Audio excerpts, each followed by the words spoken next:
আসসালামু আলাইকুম। সংবাদে আপনাদের সবাইকে স্বাগত। সংবাদ শিরোনাম। প্লট দুর্নীতির মামলায় শেখ হাসিনার ২১ বছরের কারাদণ্ড, জয় পুতুলেরও ৫ বছরের সাজা। এভাবে জমি নেয়া সম্পদের প্রতি সাবেক প্রধানমন্ত্রীর লোভের বহিঃপ্রকাশ। একটা দেশের প্রধানমন্ত্রী কিভাবে ৪ বারের প্রধানমন্ত্রী, উনি কিভাবে মিথ্যা হলফনামা এবং তথ্য গোপন করে জনগণের সম্পদ উনি মিথ্যাভাবে নিয়েছেন। বাউলদের ওপর হামলাকারীদের গ্রেপ্তারের নির্দেশ উপদেষ্টা পরিষদের। দুদক সংশোধন অধ্যাদেশ অনুমোদন। সম্পদের হিসাব দিতে হবে কর্মকর্তাদের। নির্বাচনকালীন আইন শৃঙ্খলা রক্ষার দায়িত্ব স্বরাষ্ট্র মন্ত্রণালয়ের, সমন্বয় করবে ইসি। ২৮ ফেব্রুয়ারি পর্যন্ত ম্যাজিস্ট্রেসি পাওয়ার সহ মাঠে থাকবে সেনাবাহিনী। আইনকে নিজের স্বার্থে ব্যবহার করেছিলেন পতিত সরকার প্রধান, বললেন রিজভী। খালেদা জিয়ার রোগমুক্তি কামনায় শুক্রবার দোয়া মোনাজাত। উপদেষ্টা পদ ছেড়ে ভোটে দাঁড়াবেন আসিফ মাহমুদ। কোন দলের প্রার্থী হবেন খোলাসা করতে চান না এখনই। যে বা যারাই নির্বাচন অংশগ্রহণ করবে তাদেরকে অবশ্যই নির্বাচনী কার্যক্রমে ঢুকে যাওয়ার আগেই পদত্যাগ করার প্রয়োজন। কোনো কিছুই তো এখনো ফাইনাল হয়নি, ডেটও ফাইনাল হয়নি, শিডিউল ঘোষণা, তো সবকিছু ফাইনাল হোক আস্তে ধীরে। প্লট দুর্নীতির পৃথক ৩ মামলায় শেখ হাসিনাকে ২১ বছরের কারাদণ্ড দিয়েছেন আদালত। একই সঙ্গে পুত্র সজীব ওয়াজেদ জয় ও কন্যা সাইমা ওয়াজেদ পুতুলকেও দেওয়া হয়েছে ৫ বছর করে সাজা। জালিয়াতি করে প্লট পেতে শেখ হাসিনাকে যারা সহযোগিতা করেছেন সেই ১৭ জন রাজুক ও গণপূর্ত মন্ত্রণালয়ের কর্মকর্তারাও বিভিন্ন মেয়াদে সাজা পেয়েছেন। রায় ঘোষণার পর দুদক আইনজীবীরা বলছেন, শেখ হাসিনার ২১ বছরের দণ্ডাদেশে সন্তুষ্ট নন তারা। সাধারণ কিংবা বিশেষ, রাজুকের নিয়ম মানার পরও তদবির ছাড়া প্লট পেতে ব্যাগ পোহাতে হয় যে কাউকে। সেখানে পূর্বাঞ্চলের অতি মূল্যবান রাজুকের ৩টি প্লট অতি গোপনে ক্ষমতার অপব্যবহার করে বাগিয়ে নেন শেখ হাসিনা ও তার পরিবার। শেখ হাসিনার প্লট দুর্নীতির অভিযোগ আদালতে গড়ায় এমন একটি সময়ে যখন অভ্যুত্থানের মুখে পালিয়ে তিনি অবস্থান নেন ভারতে। আর ৮ মাসের বিচার কার্য শেষে শেখ হাসিনার সেই প্লট দুর্নীতির মামলার রায় ঘোষণা হয় ঢাকার বিশেষ জজ আদালত ৫-এ। রায়ের আগে অভিযোগগুলো পড়ে শোনান বিচারক। শুরুতেই শেখ হাসিনার প্লট দুর্নীতির অভিযোগ প্রমাণিত হয়েছে বলে জানান, ব্যাখ্যাও তুলে ধরা হয়। আদালত বলেন, সাধারণ কিংবা বিশেষ প্লট বরাদ্দ পেতে আবেদনকারীকে অবশ্যই আইনজীবীদের মাধ্যমে নোটারি করে হলফনামা দিতে হয়। কিন্তু সংবিধানের রক্ষক হয়েও স্বাভাবিক প্রক্রিয়ায় আবেদন করেনি শেখ হাসিনা।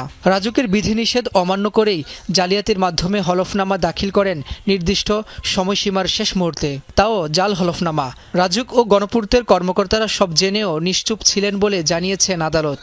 পরে দুদকের করা প্লট দুর্নীতির আলাদা ৩ মামলায় শেখ হাসিনার বিরুদ্ধে প্রতারণা ও অসৎভাবে সম্পত্তি অর্জন প্রমাণিত হয়েছে বলে জানান আদালত। সেই অভিযোগে তার ৭ বছর করে ২১ বছরের কারাদণ্ড দেন আদালত। পাশাপাশি ৩ লাখ টাকার অর্থদণ্ড করেন। ৩টি মামলায় ২১ জন আসামির বিভিন্ন মেয়াদে সাজা হয়েছে।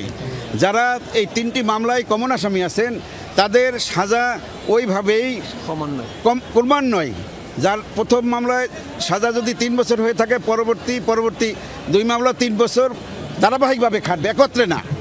একই মামলায় শেখ হাসিনা পুত্র জয় ও কন্যা পুতুলকে ৫ বছরের কারাদণ্ড দিয়েছেন আদালত। এই রায় আমাদের প্রত্যাশিত অনুসারে হয় নাই। আমরা পরবর্তীতে আমাদের দুর্নীতি দমন কমিশনের সাথে আলাপ করে আমরা পরবর্তী সিদ্ধান্ত জানাবো। নির্বাচনে আইন শৃঙ্খলা বাহিনীকে দিক নির্দেশনা দেবে স্বরাষ্ট্র মন্ত্রণালয় আর সমন্বয় করবে নির্বাচন কমিশন। নির্বাচন সুষ্ঠু করতে সাইবার সিকিউরিটি সেলও গঠন করবে ইসি। দুপুরে আইন শৃঙ্খলা বাহিনীর সাথে বৈঠক শেষে এসব কথা জানান ইসির সিনিয়র সচিব। সেনাবাহিনী কোন দায়িত্বে থাকবে তা চূড়ান্ত না হলেও ২৮ ফেব্রুয়ারি পর্যন্ত ম্যাজিস্ট্রেসি পাওয়ার নিয়ে মাঠে থাকবে বলেও জানান তিনি। ত্রয়োদশ জাতীয় সংসদ নির্বাচন সামনে রেখে দ্বিতীয় দফায় আইন শৃঙ্খলা বাহিনীর সাথে বৈঠকে বসল ইসি।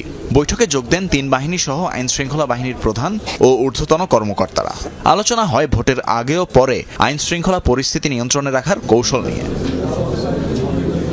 বৈঠক শেষে ইসি সচিব জানান, নির্বাচনে ৩ ধরনের কৌশলে আইন শৃঙ্খলা বাহিনী মোতায়েন থাকবে: স্ট্যাটিক, মোবাইল কম্পোনেন্ট ও সেন্ট্রাল রিজার্ভ। আইন শৃঙ্খলা বিষয়ে লিড মিনিস্ট্রি হিসেবে স্বরাষ্ট্র মন্ত্রণালয় দায়িত্ব পালন করবে। কিভাবে কি কাজ করবেন না করবেন সে সম্পর্কে তারা অন্যান্যবারের মতন দিক নির্দেশনা দিবেন। ইলেকশন কমিশনে আমরা ওভারঅল মনিটরিং এবং কোঅর্ডিনেশনটা আমরা দেখব। বৈঠকে আলোচনা হয় পার্বত্য চট্টগ্রামে মোবাইলের ব্যবহার বাড়ানো নিয়ে। সেই সাথে বডি ক্যামেরায় ইন্টারনেট সেবা সহ প্রযুক্তির সর্বোত্তম ব্যবহার করা হবে বলেও জানান ইসি সচিব। সাইবার সিকিউরিটি সেল যেখানে সোশ্যাল মিডিয়া প্ল্যাটফর্মগুলোকে মনিটর করা হবে, যে অপতথ্য সংস্কৃতি থেকে আমরা যেন মুক্ত থাকতে পারি। তথ্য মন্ত্রণালয়, সিআইডি এবং অন্যান্য যে এজেন্সিজের যে ফ্যাক্ট চেকের ব্যাপারে যে সমস্ত সক্ষমতা আছে সেগুলো নিয়েও আমরা কোঅর্ডিনেট করব। আইন শৃঙ্খলা বাহিনীর সদস্যরা কারো কাছ থেকে কোনো ধরনের আতিথেয়তা নিতে পারবে না বলেও জানানো হয়। পাশাপাশি রাজনৈতিক দলগুলোকে আচরণবিধির আওতায় আনতেও কাজ করবে তারা। তাদের ম্যাজিস্ট্রিয়াল পাওয়ার 28শে ফেব্রুয়ারি 2026 পর্যন্ত ইনএড টু সিভিল পাওয়ার যেটা দেওয়া হয়েছে সেটা কন্টিনিউ করবে। সচিব আখতার আহমেদ জানান, পোস্টাল ভোট গ্রহণ থেকে গণনা পর্যন্ত পুরো সময় আইন শৃঙ্খলা বাহিনীকে সর্বোচ্চ নিরাপত্তা নিশ্চিত করতে বলা হয়েছে।